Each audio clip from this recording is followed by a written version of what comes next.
Hey everyone, back with another good, bad, and underrated, this time from the house of Maison, Francis Kurkdjian. Now, Francis Kurkdjian, very, very well-known perfumer in the game, has a long list of work, including the likes of Le Male, Fleur de Mal, Dior Homme Cologne, up and down the line. He's worked for many houses, done lots of extraordinarily good work. In 2009, he opened his own house, and he is the perfumer for his whole line. He does it all himself. Supposedly does it all himself. Which is, I like that a lot. It allows for a very personal touch to the fragrances that he puts out. Unlike a lot of the other niche houses, you really don't find too many others where the namesake of the line, the guy who runs it, is also the perfumer. Even something like Killian. Killian Hennessy does not make his own fragrances. He has somebody else do it. Not to say that it makes one necessarily better than another, but you do find a very personal touch with Francis's fragrances here. It's a bit of a tongue twister. So we're going to get into good, bad, underrated. It's really more of a kind of an overview of the house in general. So it's not one that gets a lot of press in the community here. Certainly is known, but not at the level of something like a Bond or a Creed or a Tom Ford or some of the other niche houses is like an Amouage. There are a lot of people, a lot of reviews out there for. There's not much for this, so go over it a little bit. Let me first get into what I have here. I have 3 bottles. I have Lumiere Noire pour Homme, Amyris is the newest one pour Homme, Absolue pour le Matin, samples, Oud, simple name, Absolue pour le Soir, Cologne pour le Matin, Cologne version of this guy. This is Aqua Universalis Forte. This is the regular Aqua Universalis, and finally APOM. I don't have the Cologne pour le Soir, and I don't have the feminine versions of some of these. So that's what I have here. Now, let's start out with the bad, get that out of the way quickly.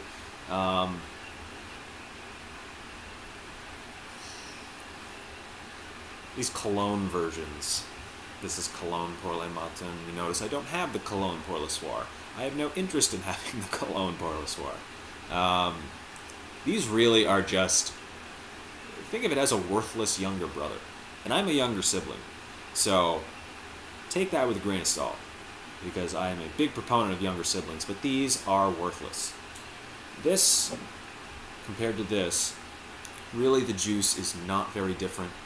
Frankenator did a split of this a while back, and he compared the two of these, and he was very, very spot on when he said this is really just, it has an amped up thyme note, whereas this is a little bit more of the soft lemon.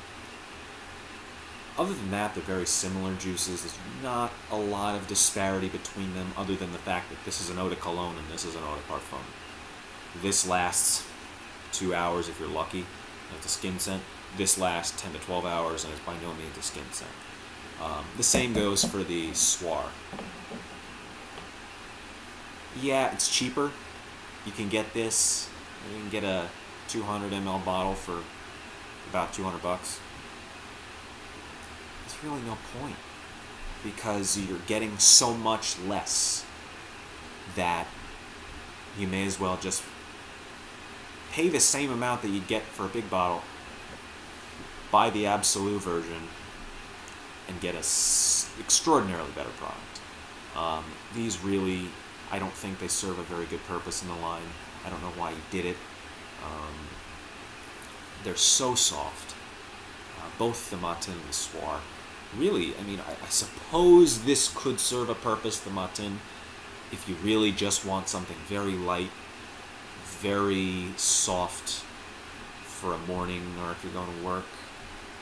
I suppose that could work. The Soir makes no sense. Why you'd ever want to wear something that's that light, that unnoticeable at night if you're going out. Beats me. does not make sense whatsoever. But even this, I would not recommend. You can try it if you want, but the scent really goes nowhere. It dies in 2 hours. Definitely, these two colognes are, and plus Eau de Cologne from a niche line, for the price they charge, really, that doesn't do it for me. I think that's most definitely the worst part of the line. A couple other things I don't really like. When I first got into the house, the first bottle I bought was Lumiere Noire, and I had 3 samples with it. That was APOM and the 2 Aqua Universalises. I did not like them. I still don't.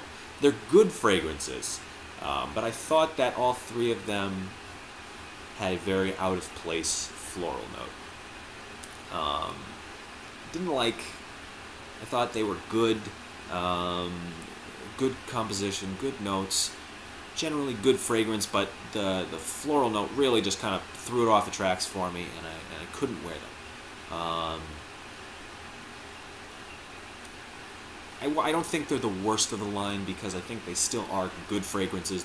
The Forte is, no, that's the wrong one. This, supposedly, is a 40% perfume concentration, which brings it to, essentially, perfume extract. It even says it is, which begs the question why it's listed as an eau de parfum and not a perfume extract. If it is, call it that. Why shoot yourself in the foot and call it an eau de parfum when it's far beyond that? It certainly is very strong. The original Aqua Universalis, the main one, so to speak, is an EBT. It's good. Those aren't ones that I will be looking to get a full bottle of or to split. I really don't think they're the best of the line. APOM is a lot like Fleur de Mal. It's kind of a mature version of Fleur de Mal, which Francis Kurkdjian also did. It has that orange blossom note. If you've smelled Fleur de Mal, that in-your-face orange blossom, it's there in APOM. Not as in-your-face compared to Fleur de Mal. It's not saying much. It does have a nice amberish background to it, which is nice, but really for me, the orange blossom it kind of kills it. But initially, those kind of turned me off to the line, because I thought, out of place florals, it seems like the rest of them are. I'm glad I revisited it, because there's some real good juice here in some of the other ones. So, the good, the best. Well, before I get into the good, best-selling, I do believe that is Aqua Universalis. This one, the original. He has a whole line of other stuff that goes along with it. He has laundry detergent. That's Aqua Universalis. He has interior room spray. He has incense paper. I'm looking at Lucky Scent here. It's literally a piece of paper with his logo on it, which I assume is just scented paper. I don't know how that works. Which you can get in the Aqua Universalis scent. He also has scented bubbles. Like, blow bubbles. That I've never seen. But I do believe that Aqua Universalis is the top seller from the line. I'm not sure of that. Don't quote me on it, but that's what I believe. Anyways, the best. This is an easy one. Absolue pour le soir. Far and away the best from the line. This is an excellent fragrance. Extraordinarily well done. If you're a fan of Amber Absolute from Tom Ford, you need to try this. If you are a fan of amber in general, amber, resin, vanilla, try this. If you don't like Amber Absolute's very raw amber, the resinous quality of it, it's a little bit too dry for you. Maybe you want a little bit more sweetness out of it, a little bit more, a little bit less rough around the edges for you. And trust me, it does not take away from, it matches Amber Absolute in the projection longevity, I had a brain fart, projection and longevity category. Very good. You can wear this out to a bar, to a club, if you're going to be around a lot of people. It will project, it will last. It is very, very good in that department. It's a little bit softer than the rough around the edges Amber Absolute. That's really the best comparison. That's why I'm using it. It's kind of a juice that's well known enough that it can use as kind of a comparison. This has a honey note in it and a little bit of a vanilla that softens it, but not to the point that it's technically unisex, technically. But this is definitely a very, very masculine fragrance in its own right. Could be worn by a woman. I mean, anybody can wear any juice if they want. If you like it, wear it. But as far as what this would be classified as, certainly more of a masculine scent. Certainly more masculine than feminine, and certainly more to the masculine side than even a unisex. EDP, none of that cologne bullshit. Stick with the good stuff. For what you get, this is excellent juice. If I did a top 5 going out fragrances, I'm not big on the top 5 rankings. Maybe I'll do it one of these days. This would definitely be on. Most definitely. This is for a night out. He even tells you that in the description of it. He tells you, wear this out. Wear this out all night. It will last all night. No problem. You probably could get away with wearing this to work on a cold day. Probably. It's not really something you'd want to wear to work. It doesn't evoke work. It evokes fun. It evokes going out, having a good night, going around a city somewhere. That's really what this gets to. And for me, living in a city, that's what I like. I like that kind of thought behind it. So definitely the best in the line. Get your nose on it. Give it a shot. Now, underrated. I'm going to do it a little bit differently here. I'm going to do 3 underrated fragrances, if for no other reason than to be able to get to most of the juice here. I'm going to do Oud, Amyris, and Absolue pour le Matin. Now, first, Oud. Underrated. Why? Oud scents in the niche game right now are a dime a dozen. You can find them anywhere. Not at any price point, but you can find them anywhere. You don't have to look far. Everyone's doing it, and the problem is that they're becoming very redundant. A lot of Oud rose, Oud floral, Oud this, Oud that. This is a different take on Oud. No florals in here, no rose, none of that. This is not one of the Montal Ouds that they've put out endlessly. This is different. This has more of that medicinal oud quality that Knickers can tell you all about. The oud note in here would be comparable to the oud note in Royal Oud. Now, the surrounding notes are not similar. I would not put this in the same context as Royal Oud. Don't go smell it and think that they're the same. But the oud note, this has more oud than Creed's version. But it does have that medicinal, woody oud. It's not the sharp, oily oud. It's not that Montal is known for.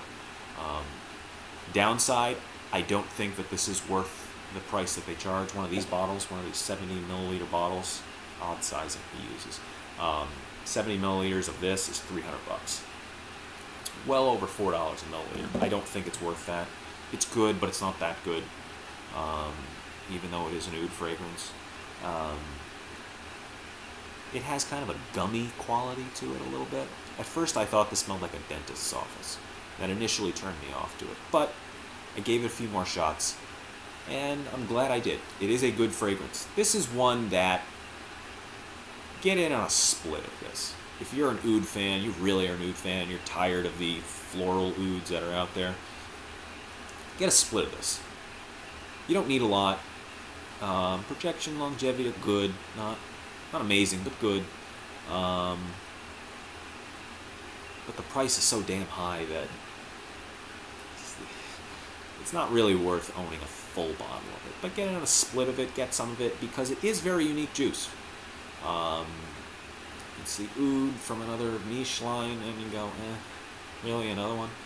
No, that's not the case here. He did a good job differentiating his oud fragrance from the others. So, good job.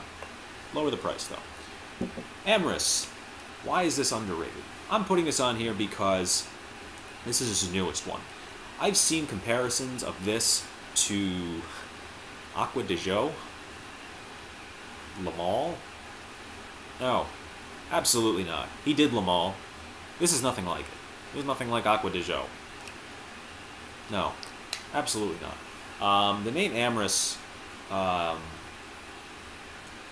that's the primary note in here is amyris, which I guess comes from an amyris tree, which grows in Jamaica or Caribbean or one of those island countries.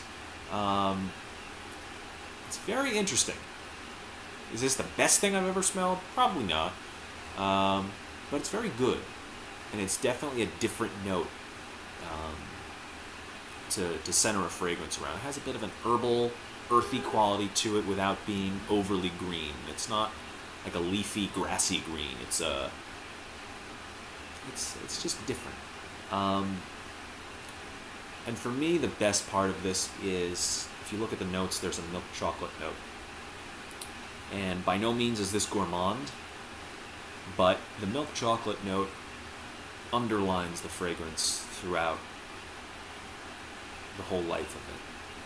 It starts out kind of citrusy at the top, gets herbally, greeny at the bottom, but the milk chocolate is kind of the common denominator throughout the whole thing. It's faint. There's not a lot to it, but it's there. When you notice it and you feel it throughout the whole life of the fragrance, very well done. That's what I mean by the personal touch that he puts in here. It feels very personal, like you're wearing something that he put a lot of time into himself and that he wants you to enjoy. Very good job of composition here. One of the most well-composed fragrances I've smelled. So in that right, underrated. Not Aqua Universalis. No. And then this one, Absolue pour le matin. For the morning. That's what that translates to. Absolute for the morning. If you are looking for a citrusy scent, a warm weather scent, a brighter scent, but want one that lasts, this is the one for you. This will go all day, easily through a full work day, and past it. I wore this last week to work in the morning, put it on, relatively modest application, and my girlfriend could smell this on me 2 hours after I got home from work. So close to 12 hours after I put it on, still smelling it. Very good longevity, very, well, it's not a beast-like projection, which makes it wearable in an office setting, and it's a soft scent. It's not going to turn anyone off. There's no note in here that's going to make you go, get away from me. Very good. Very versatile. Not a one-season fragrance. This is not something you should only wear in the summer or on a very warm spring day or a very hot fall day. No. You can wear this all through the spring, all through the summer, into the fall. Maybe not in the winter, unless you live in a warm climate. For me, in New England, I probably wouldn't wear this in the winter. I might. It's strong enough. I just don't think it doesn't evoke the right sensory imagery for me to wear in the wintertime.